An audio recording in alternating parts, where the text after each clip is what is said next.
A good presentation is one which not only impress others but also give them valuable information and ideas. Hello everyone.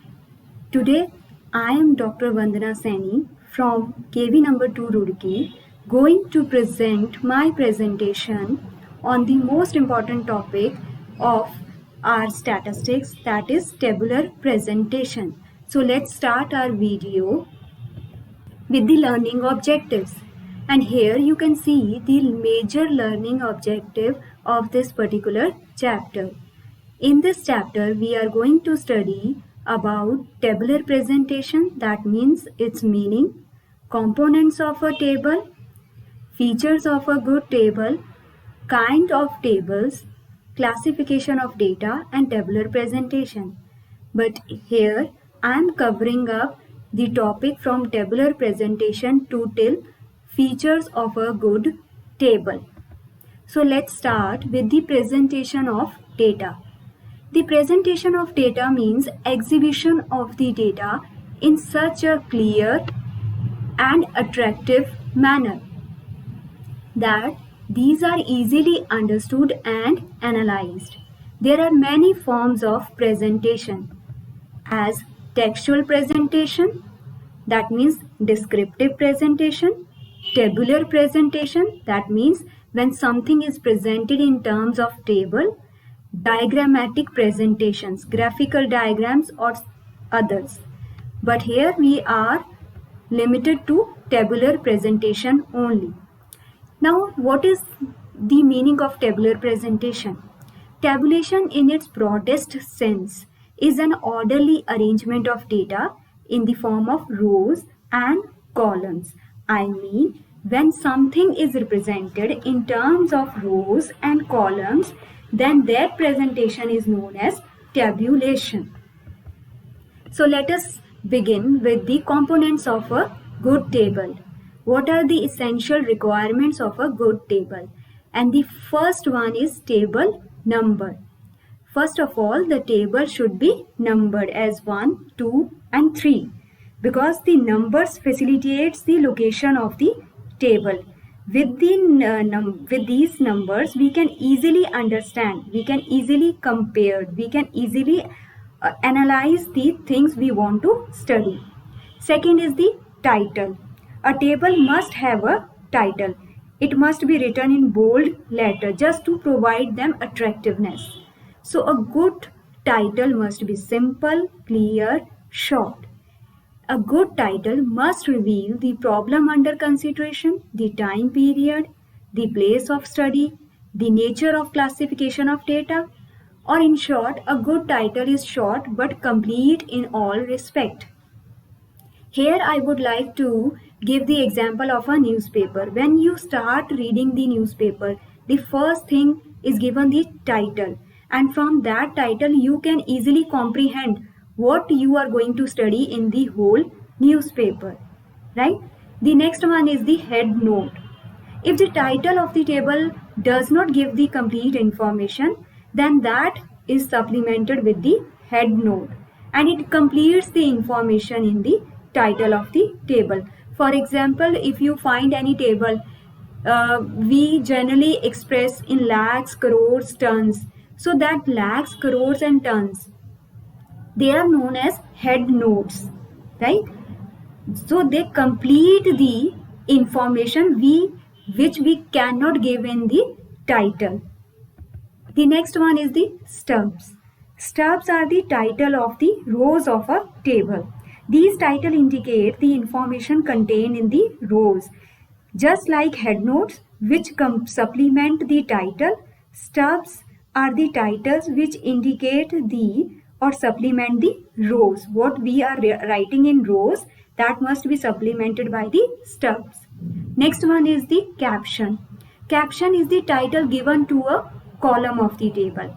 Caption indicates the information contained in the columns of the table.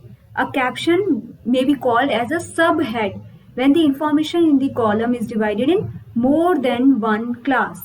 Let us take an example. When I want to study about educated people, So that educated people is the heading of the column. But when that educated people is divided into rural and urban areas, that rural areas and urban areas are known as the caption. So it facilitates the column. Next one is the body. Body of a table means sum total of the items in the table. That is the main context of the table. Thus, body is the most important part of the table because it includes the most important information what we want to study or what we want to furnish. So it is the most important part of the table. It indicates the values of various items in the table, and each item in the body is called as cell. Next one is the footnote. Footnote are given for the clarification of the reader.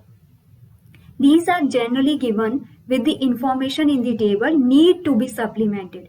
For example, in the main body of the table, we are not able to provide or furnish the full information due to some reason. Then that information is supplemented through footnote.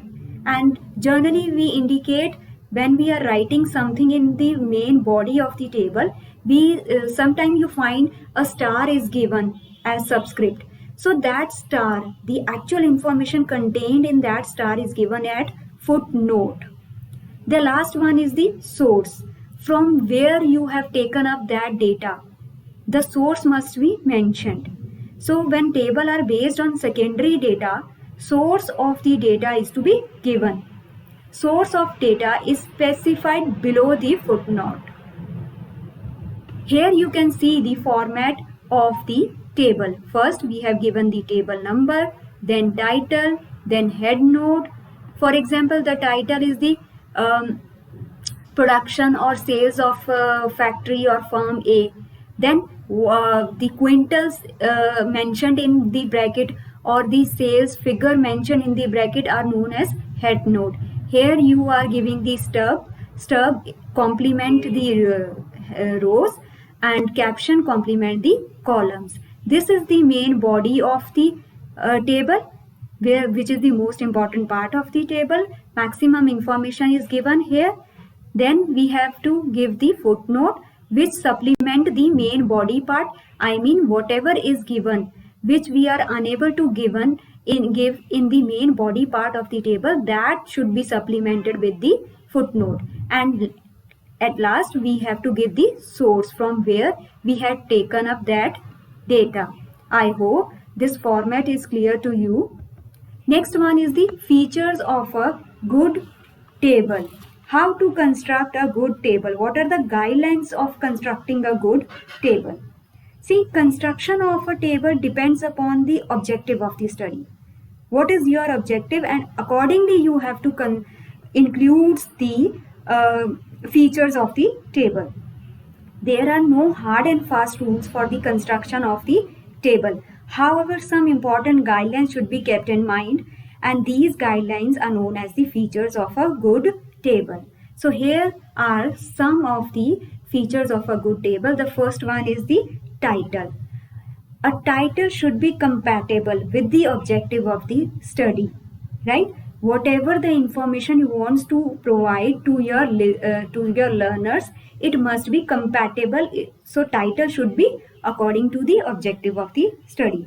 Title should be placed at the top center of the table. Here, for example, here I have given the title features of a good table. So you people can easily understand what we are going to study in the whole slide or video. So here is the title, and my title is compatible, right? Because we are going to study the features of a good table. So first feature is your title. Second one is your comparison. It should be kept in mind that the items which are to be compared with each other are placed in columns or rows close to each other. This facilitates comparison. If we want to study the sales of company A with B, so they are comparable, right? So the good table must help in the comparison of the items. Next one is special emphasis. Items in a table which need special emphasis should be placed in head rows or head columns. Such items should be presented in bold figures. Here I have presented these title, comparison, special emphasis with the red color. So it will provide not only attractiveness, but it will catch your mind also, right? So this boldness means I am emphasizing on this particular item or in this particular problem. Next one is the ideal size. Table must be of an ideal size, right?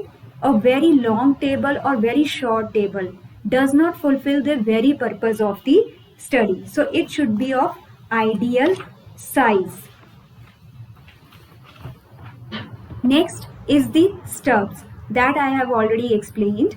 If the rows are long, stubs may be given at right hand side of the table. Next is the use of zero. Zero should be used only to indicate the quantity of a variable. It should not be used to indicate the non-availability of data. If the data are not available, it should be indicated by NA. NA stands for not applicable or just to put a minus sign, right? Next one is the headings. Headings should generally be written in the singular form. For example, in the columns indicating goods, the word good should be used. Next one is the abbreviations. Use of abbreviation should be avoided in the headings or subheadings of the table, right? Short forms of the words such as government, when we are writing GOVT, right, etc., should not be used. Also, such signs as ditto should not be used in the body of the table, because here we are studying the features of a good table, what should be included and what should be avoided. So here abbreviation should be avoided. Next one is your footnote. Footnote should be given only if needed. However, if footnote is to be given, it must bear some mark. As I have already explained, when you see the star sign as subscript, so it will correspond with the concerned item, right? Next one is the units. Units used must be specified above the columns. If figures are very large, units may be noted in short form.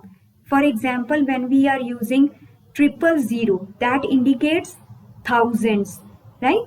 1000 tons. Next one is the total. In the table, subtotal of the items must be given at the end of each row. Grand total of the item must also be noted, because that totality completes the table. Percentage and ratio. Percentage figure should be provided in the table if possible. This makes the data more informative. It adds another information, another level to your given data. Next one is the extent of approximation. If some approximate figures have been used in the table, the extent of approximation must be noted. This may be indicated at the top of the table as a part of head note or at the foot of the table as footnotes. So this is an optional. You can give it at the in the head note or at the footnote. Next one is the source of data. Source of data must be noted at the foot of the table. It is generally noted next to the footnote. Next is the ruling of the columns. Columns may be divided into different sections according to similarities of the data. For example, you want to study the rural and urban educated people. So you have to ruling of the column means you have to divide different sections. I mean, you can study the educated people of rural areas and urban areas by dividing these people, educated peoples, into two different columns. The last one is simple, economical and attractive. A table must be simple, attractive and economical in space. So these are the some of the features, or we can say that the guidelines of constructing a good table. So here are some practice activity for you. I hope the important points of this particular chapters are clear to you. Thank you so much.